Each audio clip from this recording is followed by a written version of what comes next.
현장. 이웃 종교는 지금. 한 주간 종교계의 뜻깊은 현장들을 만나보는 시간이죠. 오늘 만나볼 현장은 천주교 현장인데요. 이번 주 한 주는 그리스도교에서 아주 뜻깊은 한 주입니다. 예수님의 생애 마지막 일주일을 기념하는 시기인데요. 예수님의 예루살렘 입성과 최후의 만찬, 그리고 십자가 순환과 죽음을 묵상하며 경건하게 보냅니다. 자, 이 성주간의 의미에 대해 서강대 신학대학원 교수이신 조현철 신부님과 말씀 나눠보겠습니다. 신부님 안녕하세요. 예, 안녕하세요. 오랜만입니다. 예, 반갑습니다. 예. 자, 이번 주가 성주간이죠. 그리스도교에서 예. 가장 거룩하게 보내는 한 주라고 하는데요. 자세히 소개해 주시겠습니까? 예, 이 성주간은 예수님의 순환, 죽음, 부활을 기억하고 기도하면서 어떤 교회 의례, 결례라고 하는데 교회 의례를 통해서 그 순간들을 이제 재현함으로써 그 뜻을 이제 오늘 우리 삶에 실천하겠다고 다짐을 하는 때가 아닐까 이렇게 생각합니다. 특히 이제 오늘 목요일인데요. 목요일 저녁부터 이제 성삼일이라고 부르는 성목요일, 성금요일, 성토요일을 지내고 그리고 이제 마지막으로 부활 성야, 이제 그것이 그 순간이 절정이 되겠습니다. 예. 예수님 생애의 마지막 한 주를 기억하는 그런 한 주라고 하는데요. 그렇다면 예수님께서 왜 순환을 당하셨고 왜 십자가 형벌을 받으셨는지 이를 이해하는 것도 중요할 것 같습니다. 그 이유는 무엇일까요? 예, 그 십자가 그 형벌은 로마 제국, 당시 로마 제국의 식민지였거든요. 예수님이 살던 곳이. 그래서 로마 제국이 노예들이 무슨 잘못을 해서 사형을 할 때 사용한 처형 방식입니다. 십자가 처형은. 그래서 로마 시민들은 십자가에 달지 않았어요. 사형을 해도 참수를 했고요. 그런데 이 십자가 처형을 한 이유는 노예들을 죽기까지 이게 시간이 상당히 걸려서 그 당하는 사람도 고통이 오래 가고요. 그다음에 특히 공개적으로 이렇게 하니까 이제 지나가던 사람들이 보잖아요. 예. 그러니까 당사자들에게는 장시간 고통을 주고 모욕을 주고 그다음에 보는 사람들에게는 노예들이 함부로 이제 주인들에게 반란하지 못하도록 경고의 메시지가 있거든요. 네. 그래서 이런 의미로 노예뿐만이 아니고 그 제국의 질서에 어떻게 좀 소요를 일으키는 그런 사회 문제가 있는 그런 정치범들 있잖아요. 네. 정치적인 의도, 정치적인 것으로 재판을 받아서 사형받는 사람들도 이 노예와 똑같은 십자가 처형을 받습니다. 그래가지고 예수님도 십자가에서 돌아가셨다고 하는 얘기는 정치적인 이유로 결국 네. 공식적으로는 예. 정치적인 제목으로 돌아가셨다. 근데 이제 그게 왜 그렇게 됐는가 보면 아주 간략하게 말씀드리면 예수님은 그리스도인들이 잘 알다시피 하느님의 뜻을 실천하려고 이제 최선을 다해서 살았는데 네. 이런 맥락에서 예수님이 주로 가난한 이들, 억압받는 이들의 편에 섰고 그래서 당시의 종교 권력 뭐 바리사이라든가 율법학자들, 사제 계급 그리고 거기에 또 함께 동조한 정치 권력, 로마 총독으로 있던 빌라도 등등 그런 세력들과 대립하고 갈등을 빚다가 결국 충돌을 빚고 이제 십자가에서 처형된 것이다 이렇게 볼 수 있겠습니다. 그 당시 정치 지도자나 뭐 종교 지도자들에게는 눈에 가시로 보일 수밖에 없었겠군요. 그렇죠. 예. 자, 그 당시에 제 예수님을 따르는 사람들이 그만큼 많았다는 뜻도 되는 거겠죠? 그렇죠. 그러니까 이제 이 좀 그냥 놔두면은 좀 위험하겠다. 우리의 그 기존의 질서가 뭐 그런 위기의식을 느끼고 이제 이 예수를 터치해야 되겠다고 하는 논의를 상당 기간 해온 걸로 이 복음서를 보면 나옵니다. 네. 자, 예수님께서 그렇게 약자들의 편에서 함께 하시고 또 가르침을 주시다가 그렇게 정치범으로 몰려서 그렇게 십자가 희생을 당하시게 됩니다. 자, 그리고 사흘 만에 부활하셨다는 소식이 전해지는 것, 이것이 참 중요한 것이죠. 이것은 어떤 의미가 있을까요? 우선은 부활이 무엇이 아닌가에 대해서 좀 아는 게 나을 것 같습니다. 부활이 무엇이 아닌가. 예를 들면 부활은 죽었다가 다시 지금 우리와 같은 생명을 지닌 존재로 되살아났다는 것을 뜻하지 않습니다.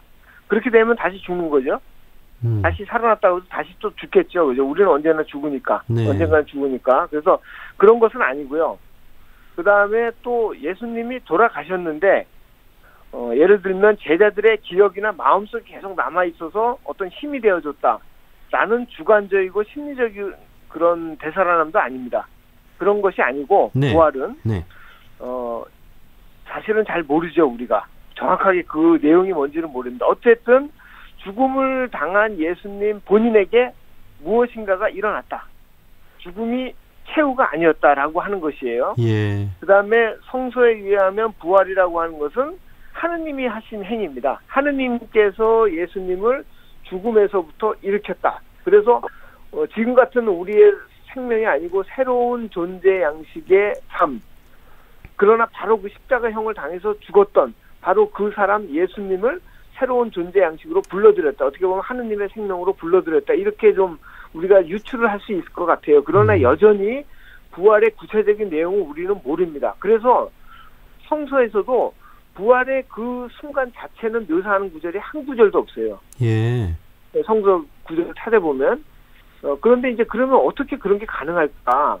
그런데 이제 우리 그 성경에 바탕을 둔다고 하면 그런 신앙에서는 하느님이 일으키셨단 말이죠. 그런데 하느님은 세상을 무에서 창조하신 분이거든요. 무에서 아무것도 없는 것에서 어떤 것을 있도록 만드신 분이니까 죽음에서 왜 생명을 가져올 수 없겠는가? 우리로서는 상상이 안 되지만 네. 우리는 무에서 뭐를 만든다는 걸 상상할 수 없잖아요. 그런데 하느님이 하셨다고 그러면 그거는 우리는 상상할 수 없지만 하느님은 하실 수 있겠다.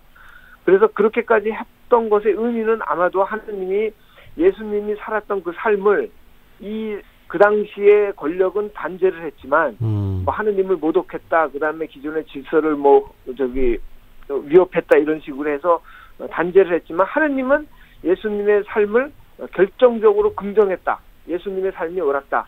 라는 그런 의미로 우리가 좀 풀이를 해볼 수 있지 않을까 합니다. 예.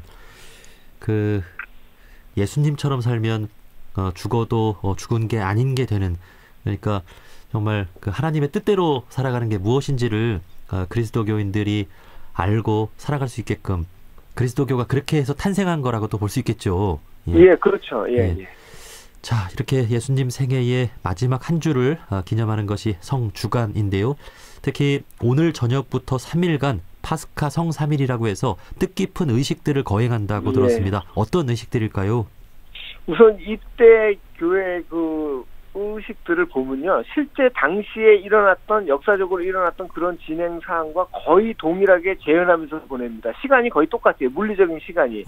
그래서 3일을 보내는 거예요, 저희들이. 예. 그래서 의례적으로 보면 목요일 저녁에 그 성경에 보면 예수님이 제자들과 이제 마지막으로 식사를 하신 걸로 되어 있어요. 네. 그래서 저희들이 같이 식사를 하면서 이제 저녁에 성만찬 미사를 하는데 가톨릭 교회는요. 네. 성만찬 미사를 합니다. 여기서는 예수님의 최후 만찬을 기념하고 또 이제 요한복음이라는 데 보면 예수님이 식사를 하시고 제자들의 발을 씻어주거든요. 예. 그래서 발 씻는 예식도 하는데요. 이것은 아마도 예수님의 그 마음을 따라서 가장 낮은 곳에서, 발이니까 가장 낮은 곳에 있잖아요. 네. 그 가장 낮은 곳에서 사랑을 실천한다는 상징 같은 것.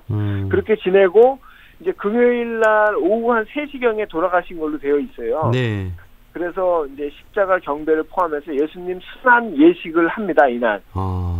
금요일 날이요. 그리고 이제 가톨릭 교회는 1년 내내 미사가 있는데 성금요일 내일만 미사가 없습니다. 예수님이 돌아가신 이날만 유일하게 미사를 지내지 않아요. 그냥 순환 예식만 하지 미사가 없습니다. 예. 유일하게 미사가 없는 날 성금요일이고요. 굉장히 슬픈 날이죠. 그러니까. 네. 그 다음에 토요일 밤까지는 조용히 있습니다. 그러니까 예수님이 이제 아마 무덤에서 침묵 속에 누워 계시는 그런 순간을 이제 묵상하면서 있다가 토요일 밤에 부활 성야 미사를 지냅니다. 근데 부활 성야 미사를 지내는데 시간은 정해진 게 없고요. 조건이 하나 있습니다. 어두워져야 돼요. 무조건 어두워져야 됩니다. 밝으면 안 돼요. 그거는 이제 죽음에서 생명으로 나가는 부활이기 때문에 어둠에서 빛이라고 하는 상징으로 이제 이것을 재현하기 때문에 그렇습니다. 예. 제 천주교에서 가장 거룩하게 보내는 한 주라고 소개를 해드렸는데 정말 그 뜻깊은 시기가 될 것 같습니다. 오늘 저녁부터 이제 최후의 만찬을 기념하는 성만찬 미사를 드리고 내일 순환 예식을 드리고 또 토요일에는 또 이렇게 침묵 속에 좀 부활을 기다리는 시기를 같고요. 예. 자, 이렇게 뜻깊은 절기를 지내면서 마지막으로 우리 그리스도 교인들과 이웃 종교인분들께 좀 전하고 싶은 메시지가 있다면 좀 한 말씀 해주실까요? 예, 아까도 말씀드렸지만 예수님이 그렇게 십자가에서 돌아가신 이유는 고통받는 사람들, 가난한 이들에 대한 연대, 함께하는 그다음에 연민의 삶을 살다가 어쨌든 무슨 충돌이 일어난 거죠. 그 기존 세력들하고. 네.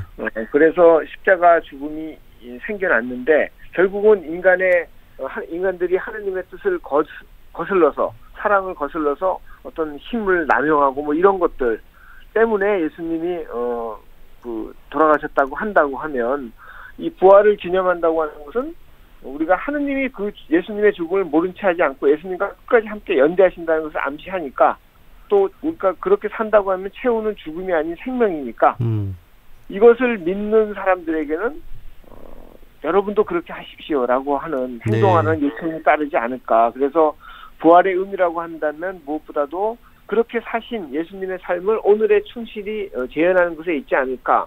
특히 오늘날 이렇게 좀 살펴보면 사회적으로 불평등이 굉장히 심해지고 있고 우리나라뿐만이 아니라 전 세계가 전쟁도 많아지고 있고 긴장 상태가 높아지고 생태적인 파괴도 아주 극심하고 이런 모든 것들이 세상을 지극히 사랑하신 하느님의 뜻에 정면으로 어긋나는 것이다.